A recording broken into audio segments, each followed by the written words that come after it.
8 মাসের বাচ্চা নিয়ে প্রথমবার ঘুরতে আসলাম দীঘাতে, সঙ্গে জগন্নাথ দেবের মন্দির দর্শন। বৃষ্টির মধ্যে বাচ্চা নিয়ে এই রকম সমস্যায় পড়বো সত্যি ভাবিনি। দীঘাতে এসে এই রকম ঠকতে হবে তাও কখনো স্বপ্নেও ভাবিনি। সঙ্গে উথাল পাতাল সমুদ্র, বাচ্চা নিয়ে এই রকম হেনস্থার মধ্যে থাকতে হয়েছে। সঙ্গে নিলাম একজোড়া শাঁখা। এত কম দামে যে শাঁখা পাওয়া যায় সত্যি আমার জানা ছিল না। সমুদ্রের পাড়ে বসে থাকা, এই রকম মাছ খেতে বেশ ভালো লাগে বসে বসে, আর এই রকম সময় কাটাতে ফুল ফ্যামিলির সাথে একটা অন্যরকম অনুভূতি। তো সমস্ত কিছু মিলিয়ে আজকে বড় ভিডিও তোমাদের সঙ্গে শেয়ার করছি। দীঘাতে ফুল ভিডিও, 2 দিন ছিলাম, কেমন এনজয় করলাম, কেমন সমস্যার মধ্যে পড়লাম, সবটাই তোমাদের সঙ্গে শেয়ার করব। কুট্টুবাবু তার পাপার কাঁধে উঠে কেমন করে ঘুরলো বর্ষার মধ্যে, বৃষ্টির মধ্যে, সবটাই তোমাদের সঙ্গে শেয়ার করব। আজকের পুরো ভিডিওটা দেখতে থাকো। আশা করব আজকের পুরো ভিডিও তোমাদের ভালো লাগবে, আর তোমাদের ভালো লাগার জন্যই সুন্দর করে আজকের ভিডিওটা শেয়ার করলাম। সো হ্যালো এভরিওয়ান, এখন বাজে ভোর 4টে। হঠাৎ আমাদের ঠিক হয়েছে রাত 12টায়, আর সেই থেকে আর ঘুম নেই। কোনো মতে রাতে ডিনারটা 12টার মধ্যে করেছি। তারপরে কিন্তু কুট্টুবাবুর বোতল ফোটানো থেকে শুরু করে ব্যাগ গোছানো থেকে শুরু করে সমস্তটাই কিন্তু আমরা সবাই মিলে শুরু করে দিয়েছি। আর আমার তো অনেক গোছাতে হবে, কারণ ছোট বাচ্চা নিয়ে যাচ্ছি মানে প্রচুর জিনিসপত্র গোছাতে হবে। ভোর 5টার সময় আমি স্নান করে নিলাম, কারণ মাথায় শ্যাম্পু করা ছিল না, আর আমাদের মেয়েদের তো কোথাও গেলে শ্যাম্পুটা করতেই হবে। তো সকাল এখন বাজে 7টা, আমরা কিন্তু রেডি হয়ে নিয়েছি। কুট্টুবাবুকেও রেডি করে দিয়েছি, আমাদের গাড়ি চলে এসেছে। আমরা এখান থেকে গাড়িতে করে যাব ধর্মতলা, ওখান থেকে বাসে করে যাব দীঘা। তো ফার্স্ট টাইম কুট্টুবাবু এতটা লং জার্নি করবে, জানি না কতটা কি সমস্যা হবে ওর, বা কান্নাকাটি করবে কিনা আমার একদম ধারণা নেই। তো আশা করব কান্নাকাটি করবে না, কারণ বাইরে ঘাটে বের হলে ও খুব শান্ত হয়ে যায়। তোমরা যেমনটা ভিডিওতে দেখো যে ও খুব দুষ্টামি করে, কিন্তু বাড়িতে ওটা করে, বাইরে ঘাটে খুব শান্ত থাকে। তো দেখতেই পাচ্ছ সিগন্যালে এখন আমরা আছি। আর এই রকম সকাল সকাল কোথাও যেতে বেশ ভালো লাগে, একদম শান্ত একটা পরিবেশ, চারিদিক গ্যাঞ্জাম একদম নেই। তো এখানে বাসে উঠবো, ধর্মতলাতে চলে আসলাম। তো ওই যে বাস, সবাই উঠে গেছে, একটু লেট হচ্ছে বলে আমি আর উঠিনি, কারণ আমার তো বাসে উঠলে একটু সমস্যাই হয়, গাটা গোলাই, তাই কিন্তু আমি আর উঠিনি। তো এখানে আমরা বাসে করে চলে আসলাম দীঘাতে। দীঘাতে এই হচ্ছে আমাদের রুম, পাশের রুমে কুট্টুবাবু আছে ওর আম্মা দাদুর সাথে, আর এটা আমাদের রুম। তোমাদের সঙ্গে একটু শেয়ার করি, এই রুমটা দেখালাম, এই হলো বাথরুম। তো চলো রুমটাকে ভালো করে তোমাদের সঙ্গে শেয়ার করি। এই যে সমস্ত কিছুই ঠিকঠাকই আছে।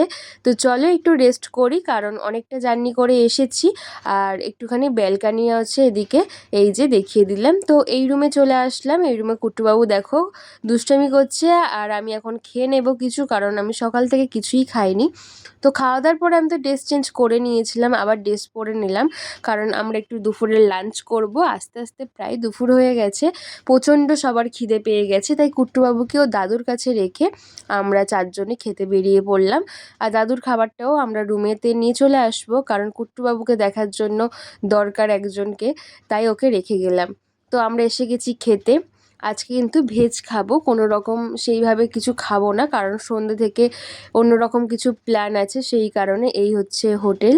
তো চলো খাওয়া দাওয়া কমপ্লিট, আমরা রুমে চলে আসবো, এসে একটু রেস্ট করে সুইমিং পুলে একটুখানি স্নান করব। তারপর সন্ধেবেলা তোমাদের সঙ্গে দেখা হচ্ছে। সত্যি বলতে কোথাও গেলে একটুখানি জার্নি হলে অনেকটাই কষ্ট হয়ে যায়, তবে ঘুরতে আসলে কিন্তু অন্যরকম একটা অনুভূতি, মনে হয় সবসময় ঘুরি। আর কুট্টুবাবু দাদুর কাছে থাকতে থাকতে ঘুমিয়ে পড়েছে, সন্ধে হয়ে গেছে। সো আমরা রেডি হয়ে বেরিয়ে পড়েছি, যাব জগন্নাথ দেব মন্দির দেখতে, কারণ প্রথমবার হয়েছে আর সেইভাবে দেখা হয়নি। এই প্রথমবার কুট্টুবাবুর সাথে আমিও আসলাম, কারণ কুট্টুবাবু পেটে থাকাই তো সেই সময় মানে প্রথম হয়েছিল, আর সবাই আসছিল কিন্তু আমি আসতে পারিনি। প্রায় 1.5 বছর মতো ঘরে বন্দি ছিলাম, তারপরে গিয়ে আমরা একটু ঘুরতে বের হলাম, বেশ অনেকটা আনন্দ। এটা জগন্নাথ দেবের মাসির বাড়ি, তারপর পড়বে জগন্নাথ দেবের মন্দির। এত সুন্দর করেছে দেখতে, বেশ ভালো লাগছে। আর যে কোনো জায়গায় যাওয়া মানে কোনো মন্দির থাকলে সত্যি মনটা অন্যরকম হয়ে যায়। আর দেখতেই পাচ্ছ চারিদিকে প্রচুর ভিড়, আমরা এখানে জুতো খুলে তারপরে ভিতরে আসলাম। তো সামনে থেকে কিন্তু খুব সুন্দর লাগছে, পুরো মন্দিরটাই কিন্তু মানে খুব সুন্দর করেছে, আসলে আমি প্রথমবার দেখলাম, আর কুট্টুবাবু ফার্স্ট টাইম দেখলো কিন্তু। তো চলো সামনেই কটা ছবি টবি তুলে ভিতরের দিকে যাই। ভিতরে সেইভাবে ফোন অ্যালাউ ছিল না, তাই ভিতরে জগন্নাথ দেবকে আর তোমাদের সঙ্গে শেয়ার করতে পারলাম না। তোমরা কে কে এসছো অবশ্যই কমেন্ট করে জানিও। তো দেখতেই পাচ্ছ এখানে আমরা মানে একটু দাঁড়িয়েছিলাম কুট্টুবাবুকে জল টল খাইয়ে তারপরে ও ভিতরের দিকে আসলাম। আর এই যে পদ্ম পুকুরটা করেছে এটা কিন্তু ভীষণ সুন্দর লাগছে দেখতে। আমাদের কিন্তু ভিতরে দর্শন করা হয়ে গেছে, তারপরে গিয়ে আমরা একটা জায়গায় পাশে এসে বসে আছি কারণ কুট্টুবাবুকে একটু খাইয়ে দেব, ওর খিদে পেয়ে গেছে। তারপরে আমরা মন্দির থেকে বেরিয়ে চলে আসলাম ব্রিজের ধারে। এখানে মেলার মধ্যে, মেলা বলছি, বিচের ধারে প্রচুর দোকানপাট, প্রচুর ভিড়। আর সমুদ্র না দেখলে সত্যি মনটা ভালো হয় না। যেই থেকে এসছি সেই থেকে আর দেখা হয়নি, এই আসলাম আর কি। তো আমরা আজকে আর বেশিক্ষণ সময় কাটাবো না, অনেকটা রাত হয়ে গেছে জগন্নাথ দেবের মন্দির দর্শন করতে গিয়ে।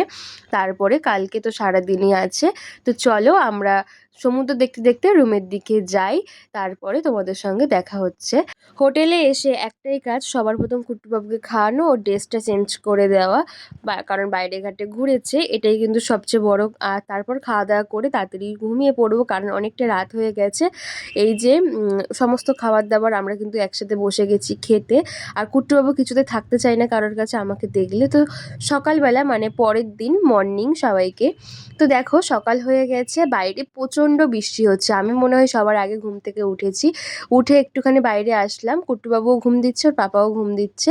আমি ঘর থেকে ইলেকট্রিক কেটলি এনেছি কুট্টুবাবু জল গরম করার জন্য, তাই ওর খাওয়া দাওয়া সমস্ত কিছু আমি গুছিয়ে নিয়ে তারপর ওরা উঠতে সবাই রেডি হয়ে গেল। কুট্টুবাবুকে খাইয়ে রেডি করিয়ে আমরা নিচে চলে আসলাম কারণ এতটাই বৃষ্টি হচ্ছে আমরা কিছুতেই বেরোতে পারছি না। আর একটা দুটো দিনের জন্য এসে এইভাবে বসে থাকাটা একদম ঠিক না, তাই ছাতা অবশ্যই নিয়ে এসেছিলাম, তাই ছাতা নিয়েই বেরিয়ে পড়েছি বৃষ্টির মধ্যে কারণ কিছুতেই বৃষ্টি থামছিল না, প্রচণ্ড বৃষ্টি। সকালের ব্রেকফাস্ট আমরা টুকিটাকি সেরে নিলাম। আর তারপরে গিয়ে একটুখানি থামলো, তখনই আমরা এই কটা ভিডিও, কটা ছবি তুলতে পেরেছি। কারণ বাচ্চা নিয়ে সেইভাবে কিন্তু বৃষ্টিতে ঘোরা ঠিক না। আর সমুদ্রের ধার মানে প্রচুর হাওয়া থাকে, ঠান্ডা থাকে, তাই আমাদের বড়দের ভালো লাগলেও কিন্তু ওর পক্ষে খারাপ যদি ঠান্ডা লেগে যায়, সেই ভয়টাই মনে থাকে। তো তারপর কিছুক্ষণ ঘোরার পরে এত পরিমাণে বৃষ্টি এসে গেছে, সে আর কি বলবো। মানে এখানে তো সেইভাবে দাঁড়ানোর জায়গা নেই, যে ছোট ছোট বসার জায়গাগুলো করেছে তার মধ্যে গিয়ে আমরা সবাই মিলে দাঁড়িয়েছি। এখানেই আবার বাবার সাথে দেখা হয়ে গেছে, বাবা বাবার মতো ঘুরছিল, দেখা হয়ে যেতে আমরা কটা আবার তার মধ্যেই ছবিও তুলে নিয়েছি, তোমরা দেখবে। এখন দেখছো পুরো মেঘলা আর সমুদ্র কিন্তু উথাল পাতাল হচ্ছে। আমাদের বেশ ভালো লাগছে, কিন্তু কুট্টুবাবু ঠান্ডা লেগে যাবে সেই ভয়। আর সঙ্গে সঙ্গে কিন্তু বৃষ্টি হয়ে পুরো চারিদিক বৃষ্টি হয়ে গেছে, কিছুতেই থামছে না। এখানেই প্রায় 3 ঘন্টা আমাদের দাঁড়িয়ে থাকতে হয়েছে, এত পরিমাণে বৃষ্টি। তারপরে গিয়ে বৃষ্টি একটু থামতে ওর আম্মা-বুড়ি দেখবে যে কেমন করে ওকে রেখেছে, পুরো মানে বৃষ্টিতেও ভিজে যাচ্ছিল। তারপর রুমে এসে সঙ্গে সঙ্গে ওকে চেঞ্জ করালাম, আমরা কোনো মতে একটুখানি গায়ে জল দিয়ে চলে আসলাম, চেঞ্জ করিয়ে আর খাওয়া দাওয়া সমস্ত কিছু রুমে নিয়ে আসলাম, এনে আমরা আজকে রুমের মধ্যে খেয়ে নিলাম। ওকে মোটা পোশাক পরিয়েছি যাতে ঠান্ডা না লাগে। সন্ধেবেলা ওর আম্মা-বুড়ি কিন্তু ওকে আর বের করতে দেয়নি, মানে ওর ঠাম্মার কাছে রেখে আমি আর কুট্টুবাবুর পাপা আর ওর পিপি 3 জনেই বেরিয়েছি আর কি। কারণ দুবেলা ওকে বের করতে দেবে না, ঠান্ডা লেগে যায় যদি, সেই কারণে। আর এখনও কিন্তু বৃষ্টি তোমরা দেখতেই পাচ্ছ, প্রত্যেকে ছাতা নিয়ে ঘুরছে চারিদিকে, একটুখানি মানে ভিড়টা কম। ভাবলাম দুজোড়া শাঁকা নিই কারণ আমার শাঁকা সেইভাবে নেই, আর মানে বেড়ে গেছিলো, আর সেইভাবে কিন্তু শাঁকাটা ছিল না, তাই একজোড়া শাঁকা নিলাম, অনেক কম দামে বিক্রিও হচ্ছিল। ইচ্ছে ছিল চওড়া শাঁকা যেগুলো পরে নেওয়ার, কিন্তু আমার ঠিক মানাচ্ছে না বা ভালো লাগছে না, তাই যেমন চলার মতো একজোড়া নিলাম। চারিদিকে কিন্তু প্রত্যেকেই ছাতা নিয়ে ঘুরছে, এত পরিমাণে বৃষ্টি। আর মার্কেটটাও দেখতেই পাচ্ছ একটু ফাঁকা ফাঁকা। এখান থেকে কিছু খাবার দাবার কিনে নিলাম, আর কুট্টুবাবুর পিপি গেছে ওদেরকে আবার আনতে, কারণ বৃষ্টিটা একটু কম, তাও কম বললে চলে না, তাও বৃষ্টি হচ্ছে কারণ কুট্টুবাবু দুষ্টামি করছে, ওর আম্মা সামলাতে পারছে না, সেই জন্য ওর পিপি গিয়ে আবার দুজনকে নিয়ে চলে এসছে। দেখছো এখানে এসেও দুষ্টামি শুরু করে দিয়েছে। তাই বৃষ্টিটা হালকা কম বললে চলে, তখন কিন্তু আমরা একটু সমুদ্রের পাড়ে বসলাম, বসে এই যে সমানে দুষ্টুমি করে যাচ্ছে। ওর আম্মা সামলাতে পারছে না বলে আবার বাধ্য হয়ে ওদের দুজনকে নিয়ে আসলো। তারপর পাপার ঘাড়ে উঠে ঘুরে বেড়াচ্ছে, এখান দিয়ে মনে হলো কাঁকড়া নিই, তবে কাঁকড়া সবচেয়ে বড় কাঁকড়া একটা নিয়েছিলাম, ঘরে এসে দেখছি কি সবচেয়ে ছোট কাঁকড়াটাই রান্না করে দিয়েছি। মানে মনটা খারাপ হয়ে যাচ্ছিল, ওখানে দাঁড়িয়েই ছিলাম, তাও এইভাবে ঠকিয়ে দিল, মানে যেটা আশা করি সেটা কিন্তু আর পাওয়া যায় না। তো তাড়াতাড়ি ব্যাগ প্যাকিং করতে হবে কারণ সকালেই আমরা চলে যাচ্ছি। তো কেমন লাগলো আজকের পুরো ভিডিও কমেন্ট করে জানিও, ভালো লাগলে লাইক কমেন্ট শেয়ার করে পাশে দেখো একটা সাবস্ক্রাইব করে দিও। টাটা।